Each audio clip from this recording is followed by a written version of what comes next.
All right, guys, it's Leroy again, Esports Africa News. You can call it EAN. And today I am here with Mekan Games, Evans Kiragu. He are here to talk about something very incredible. His game, The President. We'll talk about that. It's incredible. It got to #1 in the world, hyper casual game. And it's, even though it is now a bit lower, it is still a huge accomplishment on his part, millions of downloads, and we're going to talk about all of that. And yeah, but first, let me introduce you to him. Evans, welcome to the show. Thank you so much, Leroy, for having me. As you were saying just before we started, it's been a few weeks of trying to arrange for this interaction. Yeah. I'm so excited that we do it because I'm a fan of what you do. I'm a avid reader, and so I'm excited to be here, honestly. No, that's great. That's great. But before we get into The President, I really want to get into that. This is the one I want to talk about the most. But before we get into that, we have to talk about you. Can you tell us, how did you tell us more about yourself and how you got into game development? Right. So as you said, my name is Evans Kiragu. 27 years old, started working on games just around the time I got into, finished actually my primary education, which was around when I was 14, maybe 16. I won't say 16. Started doing it as a hobby, as you'd expect. Did that for a while. Came up with some really silly concepts from way back then when back then we didn't have smartphones. We had the Nokia phones, like the Nokia Ashas and the Nokia, some really old devices that were very limited, but I started making games for that. Then as time went by, I transitioned into making games for Android. But my background in computing was mainly in web development and full stack web development. And then fast forward a few years on, I got into university, started Mekan Games just with a group of friends, did a bunch of really cool games around concepts like civic education and some really awesome ideas. Did that for a while. And then right around the time I finished my university, I decided to pursue this fully as my career.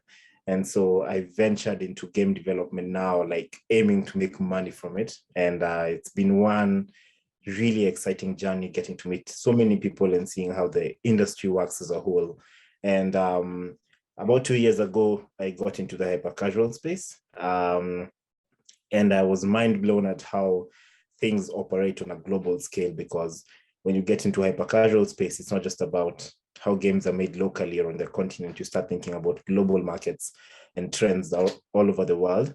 And so that was really exciting. And then many prototypes later, we finally stumbled on The President, which is by far one of our biggest successes as a studio, and something we're genuinely proud of. And we continue to update it with so much passion and zeal. And we are hoping it will achieve even bigger milestones all over the world.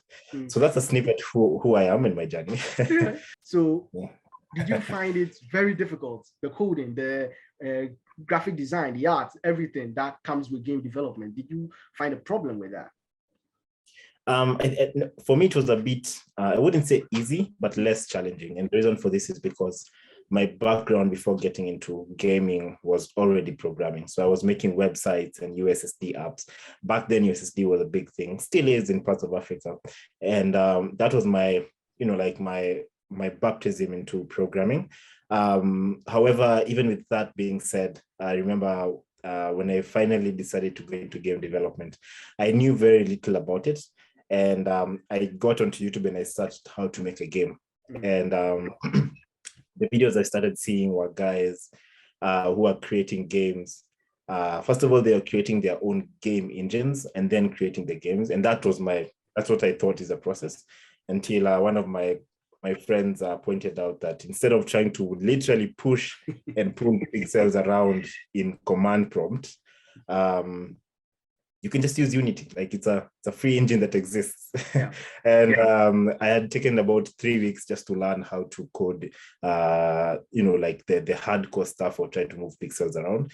And the moment I got introduced to Unity, a lot of the object-oriented programming I had learned in web development and app development immediately kicked in. And 1 week later, I had a game that was working. I mean, it wasn't the best game. It was really bad now that no one's first game is the best game. But it wasn't as challenging for me because I had the background when it came to programming in general.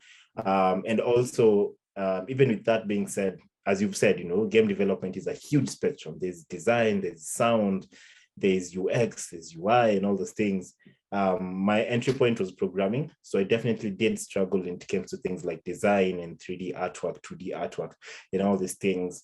Those are things I've had to pick up over time. I still wouldn't say I'm where I want to be, but it's good enough to make a global hit, and that's all that matters for now. So now let's come to Mekan Games. How did Mekan Games come to life?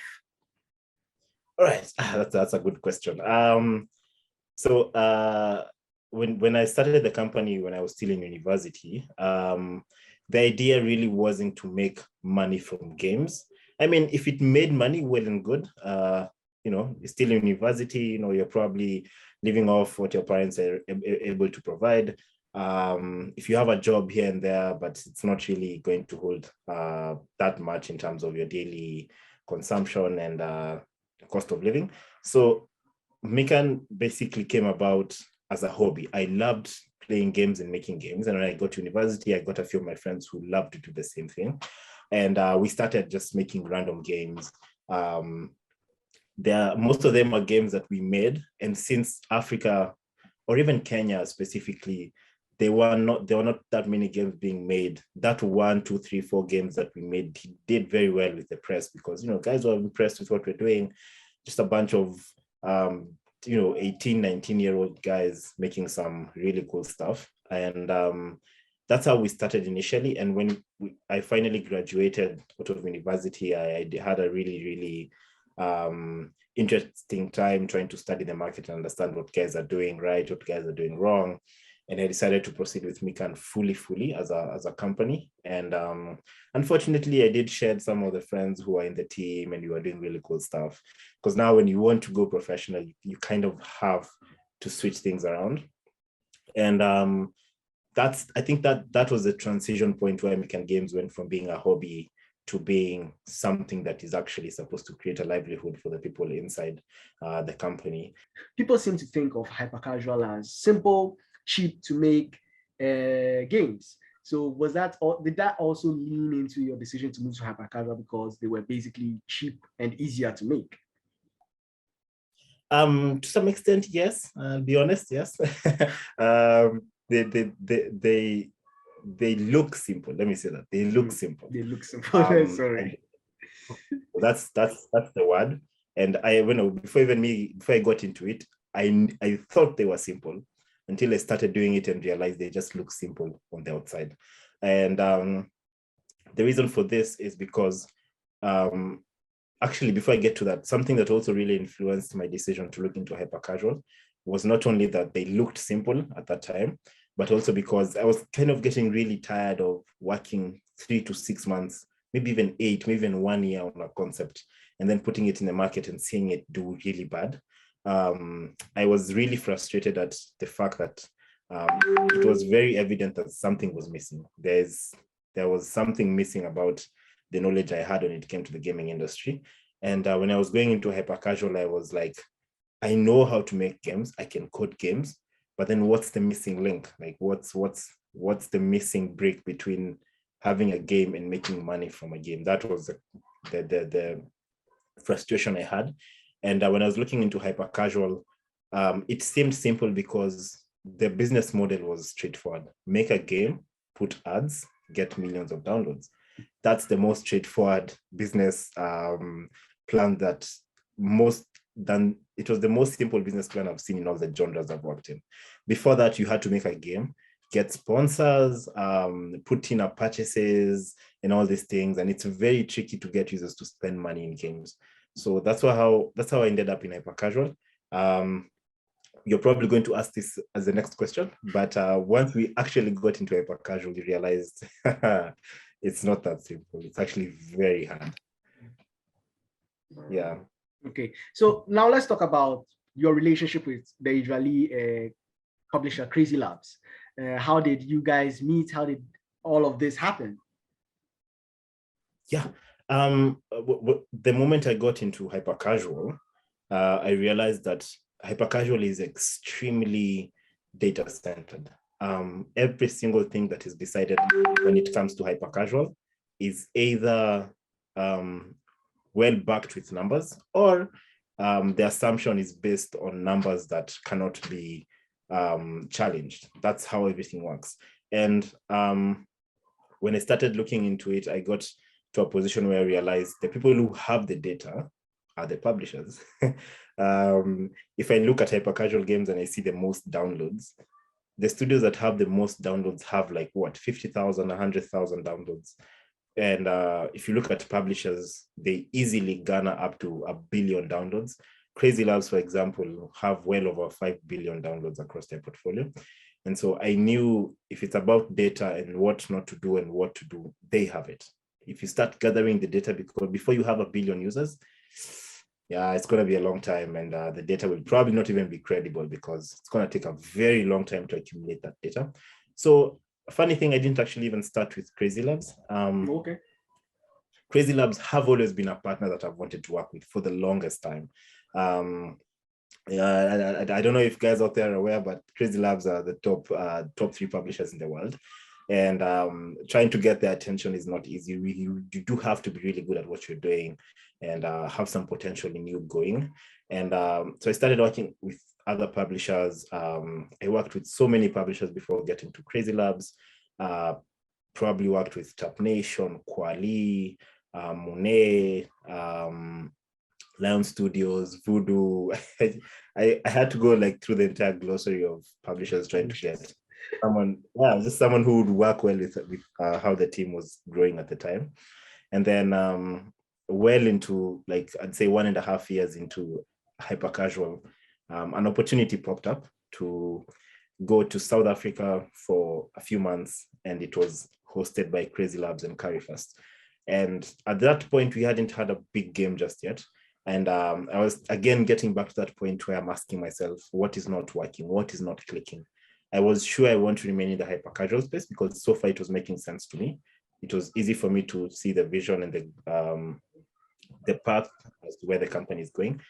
And so in my quest to answer the question, what's the missing factor, I signed up for the opportunity. It was a hub hosted in Cape Town. Given our portfolio, we got the opportunity and we were able to fly out to Cape Town for a few months. And during the hub, it's called the Crazy Hub program, when we were in the hub, I think that's where everything clicked. Crazy Labs came through and they shared with us so much information around hypercasual. Literally what I'm saying about data, they gave us the data that we needed to make a massive game. And it was a lot of learnings around how games make the most money from ads to how do you pick out the right trend and all these things. Literally, without even me like kidding at this point, we learned about everything else to do with game development that is outside coding. And that was the missing link. There was a lot of things that we needed to learn. And so by the time we were getting to the end of the hub at this point, we were pretty confident that we had everything we needed to make a big game. And that's exactly what we did. So Crazy Labs, just to answer everything in a summary, were a partner we really wanted to work with. We really, really loved how they did things. We loved the quality of their games. I mean, they're excellent, you know. And getting the opportunity to go to South Africa and be in the same building with some of the representatives and publishing managers, to me, was a no-brainer. So I took the opportunity, ran with it, and as a result, we ended up with the president. So was it at the hub that the president sort of was born? Or yes. Like, where was the concept developed? It was at Crazy Labs. Was it a concept? Did you develop a concept there and it attracted did you develop the concept there and it attracted Crazy Labs to you, or it's something that was developed after the hub? Yeah, that's a nice question. Was the concept developed in the hub? Yes, yeah. 100%. In fact, it was at a very interesting point because while we were in the hub for about maybe 4.5 months, we worked on about 10 different, I'd say 8 games. And the president was the last game that we did in the hub. And I believe it was the perfect ending to the program because it was like an average of everything we had learned. And the reason why I'm saying hyper casual seems easy is because it's not just a game, it's tied to a lot of things. When we were in the hub, we were learning not just about how to code games. In fact, everyone knew how to code games. That was not the question. What was in question was how do you make a marketable game? How do you make a game that's going to make money from ads and all these things? And we were going, our normal day while in the hub, we were going through market analysis. We were playing a ton of different games that are being made out there. And by the time we were coming down to code the game, we had a lot of knowledge around even like human behavior, like what do people like to do? We knew that making a game from a concept to do with money might perform better than a concept to do with something like, I don't know, anything else. So we knew what would work and what could not work. While it wasn't a sure answer, we had a very good idea. And so the president of the last concept we worked on in the hub. And I remember it was literally on the last week in the hub where we started coding the game. So I came up with the concept around, actually, before I came up with the concept, I was talking to a publishing manager from Crazy Labs, and I was telling him, I have this concept. I pitched him like 3 concepts, and he was like, you know what, you guys seem to have the idea on how to make hyper casual games. You seem to have the design, everything down. How about you make a game that you've never made before? And to me, I was very confused because we've done a lot of games. And then he told me, have you made a narrative game before? I said, no, we haven't worked on a narrative game before. And then he was like, you're in the hub. This is the place where you experiment and you learn a lot of new things. So why not try a narrative game? And so he was like, go think of a narrative game. Then I create a pitch and we talk about it. And that's what I did. I just sat down and thought, what's the one thing people want to do, but not everyone can do? And the answer was being a president. Not everyone will be a president, but a lot of people would want to be a president. And so I did the whole pitch. I pitched everything and how the levels would be and everything, and he was really excited. And I remember that evening, we were just having fun, just having a few drinks, just talking, making fun and everything. And we started talking about the president, and we ended up formulating what would be the president from level 1 all the way to the last level. We planned it out while we were having fun because we just wanted the game to be as fun as possible. And that's how the president came about. That's why I was saying it was a very huge collaborative project between Mekan Games, Crazy Labs, Carry Fast, and everyone else who was part of the hub. Okay, so when you reached number 1, when did you hear that you reached number 1, and how was the excitement like? We when we got to that stage in the game where we were now scaling the game to thousands of users, we had been tracking the game from way back when it was number 500. So we were looking and refreshing the page every single time as we were rising from number 500 all the way to number 1. And for us, every single jump towards number 1 was like a dream come true. And we go from number 500 to number 400. The next day we hit number 300, the next day number 200, all the way. But I think for us, it hit home once we hit the top 100 games in the US. Now we knew we had a massive game. I remember we didn't really hit number 100. We just refreshed one morning and we were number 78. And I remember typing on the team Slack, just saying, guys, we have the 78th ranking game in the US. This is incredible. And then over the next 2 weeks, we rose all the way to number 1. And we were very lucky because we didn't just hit number 1 on one platform. We hit number 1 on both Android and iOS, which doesn't normally happen. It's very rare that you hit both of them. But for us, it did. And it's still hard to believe we did that, but we did. We've been celebrating all along. But given my experience in the industry and how long we've been working on games, I'd be very honest and tell you it's still very much unreal that happened. Oh, great. It's very great to see an African game developer reaching that status as number 1. And yeah, I'm happy for you guys, and I can imagine the amount of money you guys are getting. I can't imagine, because when I played the game, I always got stuck on the ads, and I was like, damn ads! Let me play the game. Yeah, we have to make money somehow. Yeah. But obviously, as you know, I have to mention that all this wouldn't have been possible without our partners. Yeah. Crazy Labs have been a huge part of this. Without the game, we wouldn't have a number one hit. And I can tell you right now, without Crazy Labs and what they've brought to the table, we also wouldn't have a number one hit. Without Curry Fast hosting the hub in Cape Town, we wouldn't have a number one hit game. And many other partners who have come in between, and all the other teams that are in Cape Town. I truly believe it's the fruit of a very collaborative space and having the right partners. And so it's a win for a lot of people, and even for the whole gaming community in Africa and Kenya. I think what we have done is we have shown it is possible. And I truly believe a lot more studios will be making global hits anytime soon. So will you be continuing your association or partnership with Crazy Labs? Is it going to be going forward? Are you guys working on a new game? Definitely, I think it will be very uninformed of us to not continue with working with Crazy Labs. They remain our number one publisher at the moment, and I believe it's a partnership that will continue for quite some time. We are working on a few games, some high promising games. So I think we'll be repeating this stunt very soon. Can you give me a hint as to what is coming? Are we going to be the police officer? What's it going to be? What's it going to be? Obviously, as you know, I can't share. Oh, but I can tell you it's going to be equally exciting. And the moment we start climbing the top charts, then we can start sharing what the concept of the game is and all these things. And yeah, but it's we're excited about it. We're working on it very hard, and I think in the coming few months we should have something topping the charts again. All right. So before I let you go, tell me, what would be your advice to upcoming game developers on the African continent? Oh, that's a loaded question. You have like 3 minutes to answer. Oh my goodness. I'd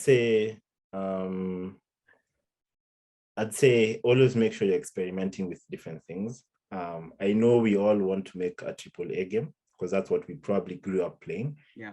But it's very important that you try out different genres that exist in the gaming industry, because you're never sure which one will work out for you. And always make sure you're outside of your comfort zone. And lastly, and I believe this is the most important thing, if you can't do it on your own, don't shy away from seeking out partnerships, because you might know everything that is to know about coding, design, and making games. But unfortunately, most developers, most studios struggle when it comes to pushing the game to millions of users. And somewhere else in the world, there's always someone who is an expert in that. So instead of you spending 5 years trying to learn how to market your game to millions of users, and you'll fail multiple times, how about focus on what you do best and get the right partners to help you with the other part? So you bring your 100%, they bring their 100%, and chances of success seem a lot more feasible. Because I see it a lot around the space, African space, where people want to do it on their own. They want to go from stage 1 to stage 0, stage 1 to stage 100 on their own without any partnerships. And at times it does work out, but it's important to reach out to anyone who think might be able to help. And it's not just publishers, it's, do you have testers or group of testers who haven't heard about you, and you want to get feedback on your game and all these things. Partnerships, because that's where great minds meet to create incredible products. And the president is a very good example of all the parties that have come together to create that game. So yeah, those three are the things I'd say to every other developer out there. And definitely keep working on what you're working on, staying awesome, because creating experiences in games it's like a superpower, it's really cool. Mm-hmm. And you did it in less than 3 minutes. Congratulations. So yes, thank you so much for your time, Evans. Thank you. And I mean, it's been incredible to see the rise of the president. It's been incredible to see the game reached #1 has been incredible. To see it still be in the top 10s, top 20s of various countries and the like. And I can't wait to see more, honestly. I can't wait to see more. I wish you would just tell me what is happening, but I'll be patient. So, guys, that has been Evans Kiragu of Mekan Games. We spent the time talking about his successful game, The President, and what is coming next, though he won't tell me just yet. I'll keep you updated when those things come to light. And yeah, stay tuned on Esports Africa News. We'll be bringing you more. Thanks for watching. Bye.